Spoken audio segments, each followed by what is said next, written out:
یہ PDM والے تھے، جب عمران خان کی حکومت تھی تو یہ فوج کو خلائی مخلوق کہا کرتے تھے۔ یہ خواجہ آصف صاحب جو آج کہہ رہے ہیں کہ تحریک انصاف والے شہداء کی بے حرمتی کرتے ہیں اور تحریک انصاف والے فوج کے خلاف ہیں یا فوج کے خلاف نفرت انگیز مہم چلاتے ہیں سوشل میڈیا پر، سب سے پہلے تو میں یہ بتا دوں کہ ہمارے تحفظات اپنی جگہ، ہماری ریزرویشنز اپنی جگہ، ہماری سب کچھ اپنی جگہ، ہمارے اپنے جھگڑے ہیں، یہ ہم گھر میں سلجھا لیں گے، لیکن یہ ذہنوں میں رہے کہ دشمن جو پاکستان کا دشمن ہے اس کو پتہ چل گیا ہے کہ معیشت ان کی تباہ ہو چکی ہے، یہ بھکاری بن گئے ہیں، سیاسی طور پر یہ اتنے نفرت اور تقسیم میں جا چکے ہیں، اتنی نفرت زدہ تقسیم ہے کہ ایک دوسرے سے ہاتھ ملانا نہیں چاہتے، یہ ایک دوسرے کے ساتھ بیٹھنا نہیں چاہتے۔ اب رہ کیا گیا ہے؟ ایک فوج رہ گئی ہے، اور یقین کریں اندر باہر سے فوج پر حملے ہو رہے ہیں، اور ان حملوں میں ہمارے اپنے کچھ جو فوج مخالف نہیں ہیں، جو ملک مخالف نہیں ہیں، لیکن مختلف عوامل، اور وہ عوامل آپ کے سامنے ہی ہیں، پچھلے 2-3 سالوں میں جو کچھ ہوا اس کی وجہ سے اتنا فرسٹریشن اور ڈپریشن ہے کہ چیزیں جو نہیں ہونی چاہیے تھیں وہ بھی ہو رہی ہیں۔ یہ فوج ہماری ہے، یہ شہداء ہمارے ہیں، اور یہ ذہنوں میں رہے، عراق ہو، شام ہو، لیبیا ہو، جہاں فوج ٹوٹ جاتی ہے وہاں پھر پرائی فوج آتی ہے، جہاں اپنی ان ملکوں کی اپنی فوج نہیں ہوتی، جہاں اپنی فوج نہیں ہوتی وہاں پرائی فوج آ جاتی ہے۔ اب میں پریس کانفرنس سن رہا تھا وفاقی حکومت کے وزراء کی، یہ وہ حکومت ہے جو سوا ستیہ ناس کر چکی ہے PDM 1 حکومت میں، نگران حکومتوں نے سوا ستیہ ناس پلس کیا، اور اب ایک مرتبہ پھر یہ حکومت آ گئی ہے، اور وہی سستی سیاست، وہی ایک دوسرے پر الزام لگانا، وہی ایک دوسرے کو غیر محب وطن قرار دینا۔ سوشل میڈیا پہ بہت سارے لوگ ایسے ہیں جو ایسی سوشل میڈیا مہم کا حصہ بنتے ہیں جو انہیں نہیں بننی چاہیے، ان کے خلاف کریک ڈاؤن ہونا چاہیے، ایک ریڈ لائن ہونی چاہیے، سوشل میڈیا کو ود ان لمٹ رہنا چاہیے، اس میں کوئی شک نہیں، الزام لگانا، پگڑی اچھالنا، جھوٹا پراپیگنڈا یہ نہیں ہونا چاہیے، لیکن ایک کسی ٹویٹ کو پکڑ کر یہ کہہ دینا کہ یہ پوری جماعت ہی ایک پوری سیاسی جماعت ہی اس کے یہ غیر محب وطن ہے، میں حیران ہوتا ہوں۔ خواجہ آصف صاحب پریس کانفرنس کر رہے تھے عطا تارڑ صاحب کے ساتھ، اور تحریک انصاف کو ثابت کر رہے تھے کہ یہ ملک دشمن ہے، یہ فوج دشمن ہے۔ اس سے کیا حاصل ہوگا؟ ہم 76 سالوں سے ایک دوسرے کو غدار بنا رہے ہیں، 76 سالوں سے ایک دوسرے کو کافر بنا رہے ہیں۔ اس میں کوئی شک اور شبہ کی بات نہیں ہے کہ ہمیں عدلیہ وہ چاہیے جو ہمارے ساتھ ہو، فوج وہ چاہیے جو ہمارے ساتھ ہو، الیکشن کمیشن وہ چاہیے جو ہمارے ساتھ ہو، پولیس اور FIA وہ چاہیے جو ہمارے مخالفین کو پھینٹیاں لگائے۔ اب خواجہ آصف صاحب کو کون یاد دلائے کہ یہ آپ کے قائد ہی تھے نواز شریف صاحب، جنہوں نے ممبئی اٹیکس والا بیان دیا تھا، جنہوں نے ڈان لیکس پہ جو کچھ کیا وہ بھی سامنے ہے۔ یہ نواز شریف صاحب ہی تھے جنہوں نے گجرانوالہ جلسہ کیا، اور یہ مسلم لیگ نون ہی تھی جنہوں نے فوج کو خلائی مخلوق بنایا، اور یہ خواجہ آصف خود تھے جو اسمبلی میں کھڑے ہو کے کہتے تھے کہ فوج نے کون سی جنگ جیتی ہے، یہ ہمیں ہی فتح کرتے رہتے ہیں، اور یہ خواجہ آصف ہی تھے جنہوں نے کہا کہ فوج نے ہماری ہڈیوں سے گودا نکال لی ہے، آج یہ فوج کی ترجمانیاں کر رہے ہیں۔ بھائی جان، فوج کو آپ کی ترجمانیوں کی ضرورت نہیں ہے، فوج ہم سب کی ہے، ہم سارے فوج ہیں، 25 کروڑ فوج ہیں۔ جب دشمن سامنے ہوگا، جب اس ملک کا معاملہ آئے گا تو ہم فوج کے شانہ بشانہ ہمیشہ لڑیں اور لڑیں گے۔ آپ مہربانی کریں، آپ اپنے وعدوں، اپنے داموں، اپنے نعروں پر فوکس کریں، گورننس پہ فوکس کریں، پرفارمنس پہ فوکس کریں۔ ہر تیسری بات پہ آپ 9 مئی لے آتے ہیں۔ 9 مئی کے ملزم جو ہیں وہ عدالتوں میں ہیں، عدالتیں ان کا فیصلہ کریں گی۔ ریاست اتنی کمزور نہیں ہے کہ آپ کی ترجمانی کی ضرورت پڑ جائے ان کو۔ ریاست اب جس نے کوئی جرم کیا ہو اس کی سزا دلوائے گی۔ آپ مہربانی کریں، آپ ترجمانیاں نہ کریں۔ اور وہ بھی جھوٹے منہ ترجمانیاں. آپ کو ایک مرتبہ پھر فارم 47 نے یہ چانس دیا ہے کہ حکومت بنائیں. اب آپ اپنے وعدے پورے کریں. اب آپ سستی بجلی دیں جو آپ نے وعدہ کیا تھا. اب آپ تنخواہیں ڈبل کریں جو آپ نے اور پیپلز پارٹی نے وعدہ کیا تھا. اب آپ 1 کروڑ نوکریاں دیں. اب آپ مہنگائی، بے روزگاری اور غربت سے جان چھڑائیں. دکھ ہوتا ہے، تکلیف ہوتا ہے. کوئی بھی شہداء کی بے حرمتی کرے وہ قابل مذمت ہے، افسوسناک ہے اور شرمناک ہے. کوئی بھی ادارے پر، پورے فوج پر حملہ کرے وہ افسوسناک ہے اور شرمناک ہے. لیکن کوئی بھی اپنی سیاست کے لیے، اپنے پاؤ بھر گوشت کے لیے پورا بکرا ذبح کرے، پریس کانفرنسیں کرے، اور دوسری پارٹی کو جب میدان میں، سیاسی میدان میں اس کا مقابلہ نہ ہو پائے تو اس کو غدار اور غیر محب وطن ثابت کرے، وہ بھی افسوسناک اور شرمناک ہے. جو سوشل میڈیا پہ اس طرح کی مہم چلاتا ہے اس کے خلاف آپ کارروائی کریں، لیکن مہربانی کریں کچھ چیزوں کو پاکستان پر، فوج پر یا شہداء پر کم از کم سیاست نہ کریں. ہم ایک نئی دہشت گردی کی جنگ میں ہیں، نئی دہشت گردی کی لہر ہے. اللہ کرے کہ معاشی بحران، سیاسی بحران اور یہ دہشت گردی والا بحران یہ حل ہو سکے، ہم آگے بڑھ سکیں. جہاں حکومت کی ایک ہی کوشش ہے کہ مخالف سیاسی پارٹی جو جیت گئی تھی الیکشن میں اس کو اب نیچا دکھانا ہے، اس کو ختم کرنا ہے کسی نہ کسی طرح. وہاں دوسری طرف ابھی نگران حکومتیں جو ختم ہوئی ہیں، جو غیر آئینی حکومتیں تھیں نگران حکومتیں، کیونکہ 90 دن سے زیادہ کی تھیں، جو متنازع ترین نگران حکومتیں تھیں، جو جانبدار ترین نگران حکومتیں تھیں، ان نگران حکومتوں کے صرف وفاقی وزراء کا بل 20 کروڑ آیا ہے. کہنے کو یہ 20 کروڑ بڑا تھوڑا ہے، چھوٹا ہے تھوڑے سے. جہاں اربوں کی کرپشن ہو رہی ہو، جہاں اربوں کی چوری اور کرپشن ہو رہی ہو، جہاں ڈاکے پڑ رہے ہیں، وہاں 20 کروڑ کی کیا اہمیت. لیکن صرف بتانا یہ ہے کہ جب نگران حکومتیں آ کر دوروں پہ، غیر ملکی دوروں پر، تنخواہوں پر، الاؤنسوں پر اور ہاؤس رینٹوں پر 20 کروڑ خرچ کے پتلی گلی سے نکل جائے اور اس ملک کو ایک سیاسی بحران میں بھی دھکیل جائے، وہاں کیا کہا جا سکتا ہے؟ افسوس ہی کیا جا سکتا ہے. ابھی میں پنجاب حکومت کے خرچوں کی بات نہیں کر رہا، ابھی میں سندھ حکومت کی نگران حکومتوں کے خرچے کی بات نہیں کر رہا، بلوچستان کی نگران حکومت کی خرچے کی بات نہیں کر رہا، کے پی کے نگران حکومت کی خرچے کی بات نہیں کر رہا. اور ان نگران حکومتوں میں مبینہ طور پر جو دہاڑیاں لگائیں، جو انہوں نے کرتب دکھائے، ان کی بات نہیں کر رہا. یہ صرف وہ ہے جو صرف مرکز میں وفاقی وزراء کے خرچے ہیں. جہاں یہ خرچے صرف نگران حکومتوں کے خرچے جاری ہیں، وہاں انہی خرچوں کو کم کرنے کے لیے آئی ایم ایف اور حکومت آمنے سامنے بیٹھی ہوئی ہے. اور آئی ایم ایف وہ سارے کام کہہ رہا ہے جو ہمیں خود کرنے چاہیے تھے. 24ویں مرتبہ ہم آئی ایم ایف کے دروازے پہ سجدہ ریز ہیں.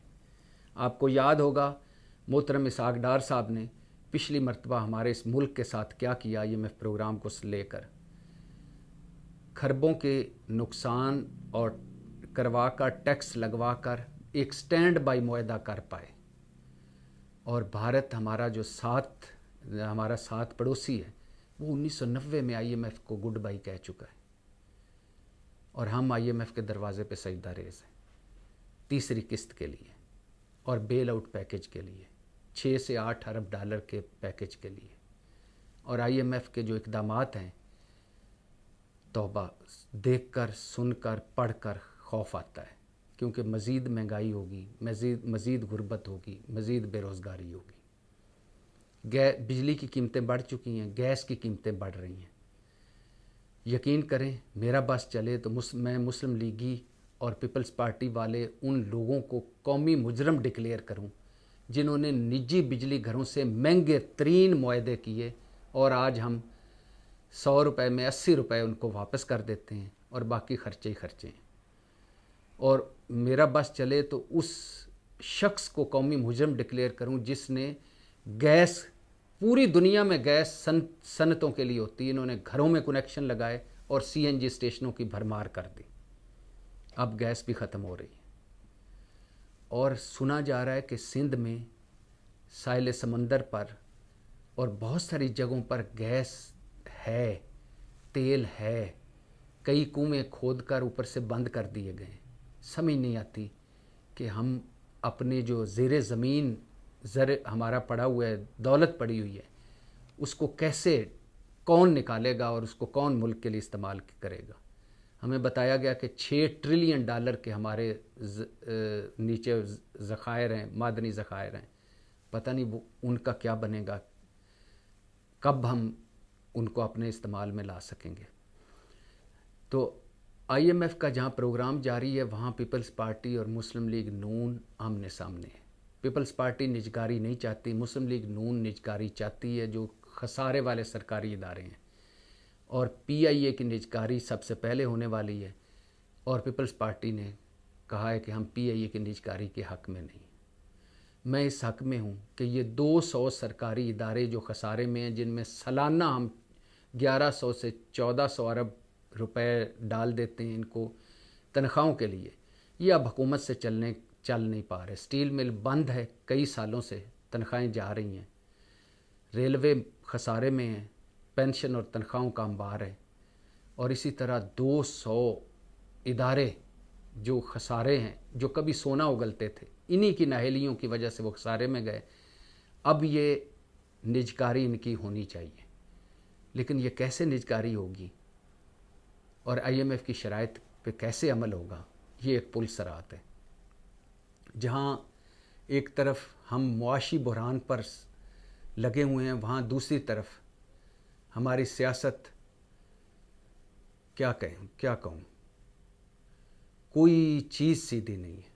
ابھی ڈان اخبار کی ایک رپورٹ آئی ہے کہ مقتدرہ کے حکم پر آؤٹ سائڈر کون ہے؟ محسن نقوی، فیصل وارڈا، اورنگزیب صاحب جو وزیر خزانہ ہیں، اور بہت سارے جو آزاد ہیں، ان کو چونکہ منتخب کرانا ہے، اس لیے مسلم لیگ نون نے اپنے امیدواروں سے درخواستیں ہی نہیں لی۔ سینٹ دنیا بھر میں دیکھیں، پوری دنیا میں دیکھیں، سینٹ مطلب ایوان بالا تھنک ٹینک ہوتا ہے کسی بھی ملک کا، معاشرے کا، بڑے بیٹھتے ہیں وہاں اور ملک کے مسائل کا حل سوچتے ہیں۔ ہمارا سینٹ، شاہد خاقان عباسی کہتے ہیں کہ آدھے سے زیادہ لوگ پیسے دے کر سینیٹر بنتے ہیں، اور باقی آدھے جو ہیں ان میں سے کچھ کو نکال کر باقی سارے مافیاز کے ایجنٹ ہوتے ہیں۔ کوئی ریئل اسٹیٹ مافیا کا ایجنٹ، کوئی سیمنٹ والے مافیا کا ایجنٹ، کوئی صنعتوں والے مافیا کا ایجنٹ، وہ اپنے مافیاز کے مفادات کا تحفظ کرتے ہیں۔ ہمارا یہ نظام بدبودار ہو چکا ہے، روز ایکسپوز ہوتا ہے۔